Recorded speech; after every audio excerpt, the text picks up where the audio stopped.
Hey guys, subscribe for daily content, and if you're shopping for gear, make sure you check out the description for the newest items at some of the very best online retailers. There's also links for some of the items that I personally recommend. Thanks! What's going on YouTube? Metal Complex here, and today I've got another interesting knife review slash knife overview to share with you guys. This is the new Kunwu Poon Padre, Harpoon Padre. With special tribal tattoos. Yes, very much that gas station aesthetic on a knife that is anything but. This is a super duper nice knife. I know Sergio likes to have fun and screw around. This knife does come in more standard, tribal tattoo-esque aesthetics. We have the diamond texturing, the smooth. You guys can take a look. All the different variations are available on the Kunwu website. I'll have it linked right down in the description. You can check it out if you want to. It does help my channel and use those links, but that's up to you. Thanks to my patrons for supporting me, and thanks to Kunwu Knives for sending this in. This is largely the Padre, which is arguably Kunwu's most popular knife. So, they also make my knife, the Excalibur. Have you heard of it? As far as the Kunwu in-house design knives, and I think they've probably sold substantially more Padres than they have Excaliburs, in all seriousness. It's a very popular knife. I actually own the standard frame lock and the X Padre with the crossbar lock. This knife is largely the same with a couple of differences, and one of the key things to note here, besides the blade shape, is that the X Padre was an LMAX, the standard Padre was in Vanax, and this guy's an S90V, which is pretty cool. That's going to be the cake taker for edge retention for sure, especially with Kunwu heat treating their S90V to 60 to 62. That's pretty awesome. The blade is DLC. You have DLC and non-DLC options, and like I said, many different texture options. You can get the handle PVD coated in black or just plain stonewashed or whatever. But another big difference here that really changes the knife is the contouring of the handle. It does make the knife more comfortable. It also adds to the cost of the knife for sure. But outside of that, it's largely the same thing. I'm still going to do my review process, but there's no reason for this to be an overly lengthy review. The overall length of this guy is still the same. Obviously, the other thing, people are going to point it out. This is a Tanto, right? It's got the Tanto edge. The overall length of this guy is still 8 inches, and it still has a 3.5-inch blade length with 3.25 inches of cutting edge. We already did the comparisons there with the Padre, so let's go ahead and do size comparisons up against my own Excalibur, large and small. This guy is pretty close to the same overall size as the full-size Excalibur. It's about half an inch shorter, definitely bigger than the small Excalibur. And then I don't think we need to go too crazy with these. Let's put it up against the Para 3 and the Benchmade Griptilian, or in this case, the Ritter Hogue. There we go. Okay. How's the action? Well, the action is just as good. Still a titanium frame lock, and yeah, you know what, guys?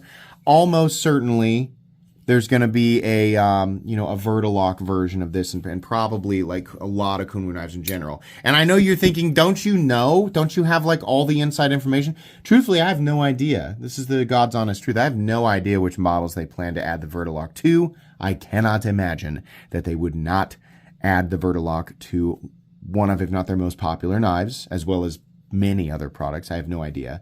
But yeah, maybe down the road. This is a frame lock, so detent's great, very easy to manipulate, easy access to the frame lock, and you can still front flip it.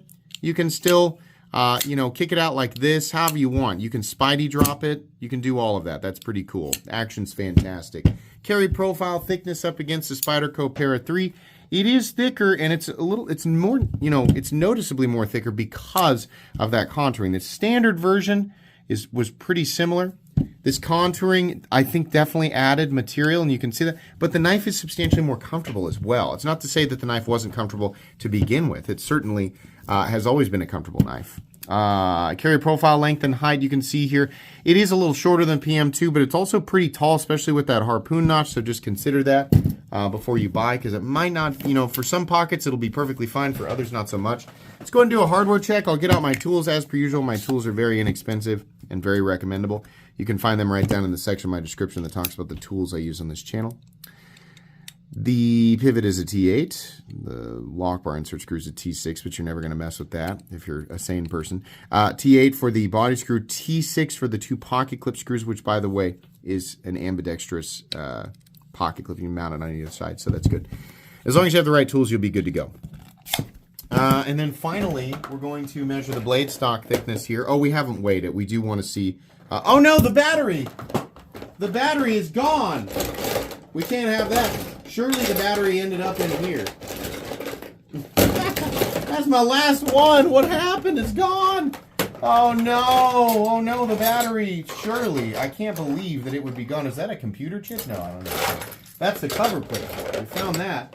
Well, we won't be able to do that today, but you know what? We can take a look at this other Padre and just kind of come to the conclusion that it's the same. I believe it's like 125 or something like that. Darn it. Well, I'll have to get new batteries. Anyways, oh, let's weigh it. So the weight on this guy versus the original, right? Now they do make like carbon fiber and G10 ones, so these are both titanium. So the original comes in at 5.7 ounces, and this new guy, oh, it's lighter. Oh, no, this is the crossbar lock version. Let's do the original, because that has a couple of additional parts in there. 5.2, okay, that makes sense. 5.5, not much, a trivial weight difference there. Meat and potatoes. The biggest change is in the ergonomic profile. This is very, very good. The ergonomics on this one are better. The contouring adds to it. You can add the diamond texturing, which is what I would do just for additional grip texture. That would feel really good. But this is a knife that looks cool and is fun to manipulate, but is also like really actually set up to be used and to be comfortable while you're using it. So that's great. I love the choil. Harpoon notch gives you a little bit of an extra, kind of an added complementary zone to the index finger position. I like that. Everything else is still great. Some people are going to love the Tanto, some people won't, right? You are going to have to, do 2 different angles when you're sharpening. And this is S90V at 60 to 62, so it's going to take a little bit of effort, but man, you're going to get some amazing edge retention out of this knife. I think that they should make a version of the Poon Padre that is just a continuous curvature like this guy for people who do not want that Tanto, but it is a cool looking blade shape. I always love the DLC, which is great. Adds additional corrosion resistance. S90V is already stainless, but hey, more can't hurt, right? It's not quite as stainless as M390, so if you choose to go with DLC, a little bit of added protection. Of course, the main benefit to DLC is the incredible scratch resistance. This stuff is not going to scratch easily. I'll take my Excalibur here, my little guy, and ooh, you're not pushing very hard, Metal Complex. Ooh, you have to push harder to prove to us. How hard? How hard do I push? Let's take a look here and see. We've made some marks, have we? Actually, not likely.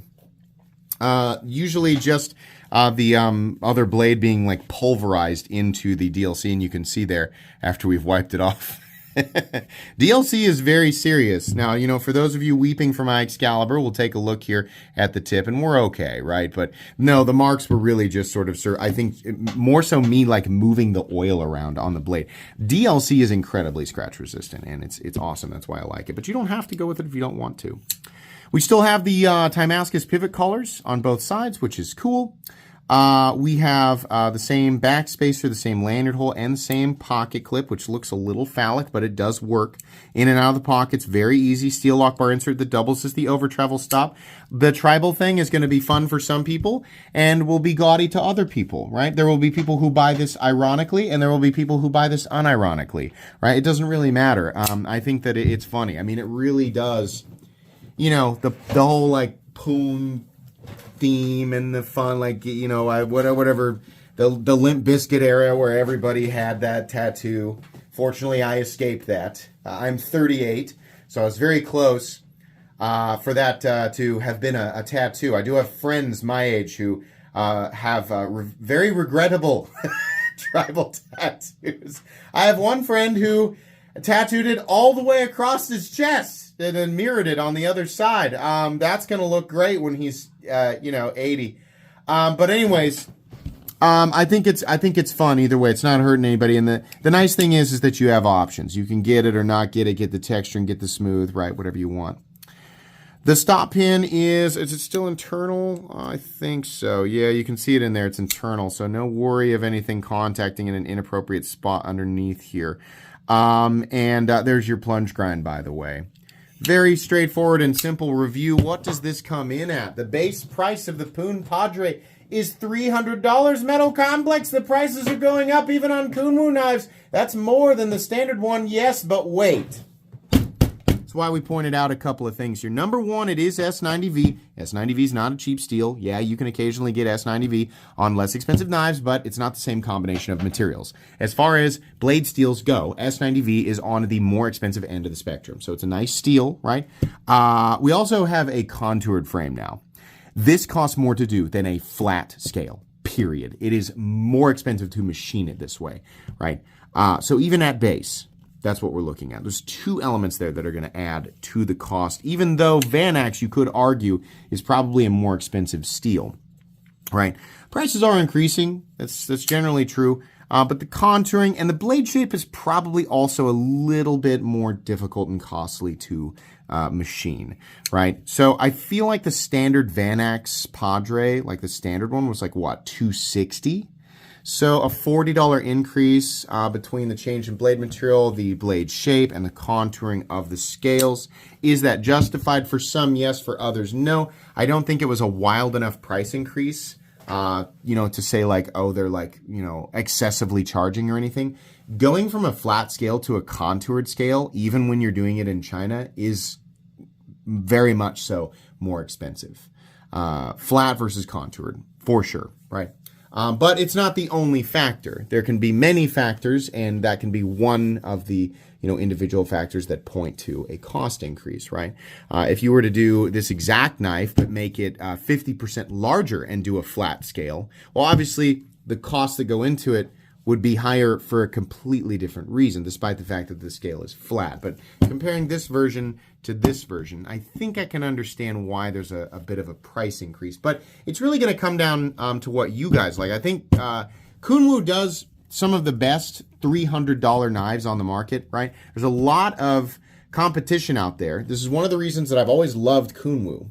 Their ability to make a knife between $200 and $250 is great. Their ability to make a knife between $250 and $300 is great. Their ability to make a knife between $300 and $350 is great. A lot of companies, as they go up in price, they don't really deliver anything special. They don't do anything different. Kunwu does. They start with what you would normally expect, around $200, and as they increase in price, they add things. They add additional like texture options, finish options. The blade steel changes. They are contoured. There's Timascus, right? There's little things like that. Now, these don't matter. These elements don't matter to everybody, but you have the choice. You don't have to go with this. You can go with one of their less expensive models, which don't have some of these elements that you personally do not value. But the elements involved in the process of making this knife do factually add cost. So I'm not super upset with a $300 price tag, $299. It has a lot of what I expect between that $250 and $300 mark. Obviously, some variations of this are going to be more expensive, but it depends on what it is that you're buying. If you're adding texturing and the DLC, well, then yeah, it's going to be more expensive, right? But the base price, $300, I don't think is bad. Perhaps it could have been slightly less, maybe $285, $280 something, but I mean, everything could be $20 less and I'd be $20 happier, right? So generally speaking, yes, this is just as recommendable as the first Padre. It is a super awesome tool. It's a super awesome product, very premium, and the heat treat's going to be, as per usual, it's going to be amazing. This is going to go in my recommended knives playlist, just like the Padre. I think any version of the Padre is awesome if you can get your hands on it.